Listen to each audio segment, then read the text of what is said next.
After appointing a new Prime Minister, Sri Lanka's Parliament will convene on Tuesday. New Prime Minister Ranil Wickremesinghe will begin forming a unity government, while main opposition parties are expected to stay away from joining a government under Ranil Wickremesinghe's premiership. SLPP party would support the Wickremesinghe-led government. This would effectively mean that Wickremesinghe could end up as the head of a government solely with Pohotua members of parliament.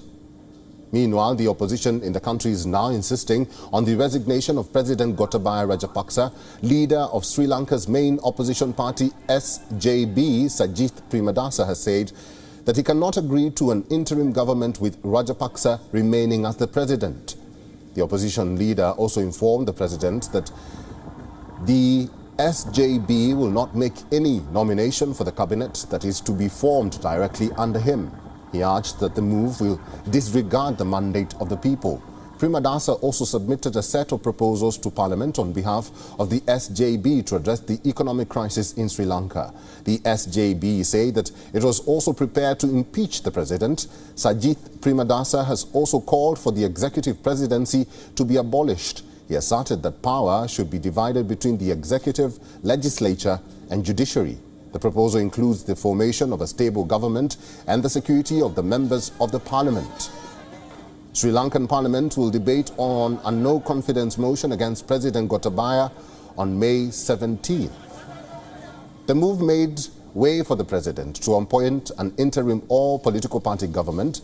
Ranil Wickremesinghe was sworn in 2 days back, but his appointment has largely been met with dismay.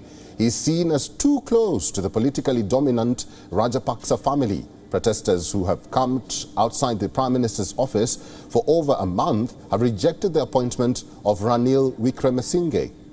They believe the appointment was not likely to resolve the political and economic disarray in the island nation. The anti-government protesters insist that the president must resign.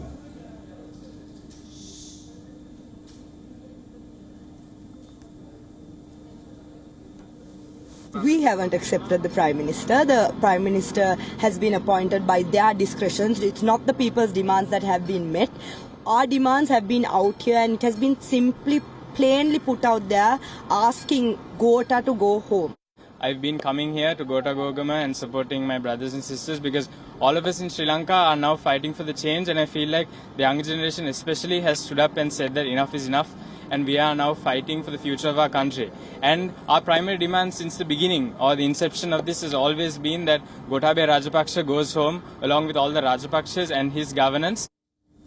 Protesters at Galeface Green have come up with a set of demands. A petition will be produced in Parliament with the objective of ushering in a new era of governance. A decision has also been made to postpone demands for emergency order to remove the obstructions that prevent access to the President's office from Galeface, Colombo. The request was made by Sri Lankan police. And for more on this, our correspondent Dasunia Thauda has sent us this report from Colombo.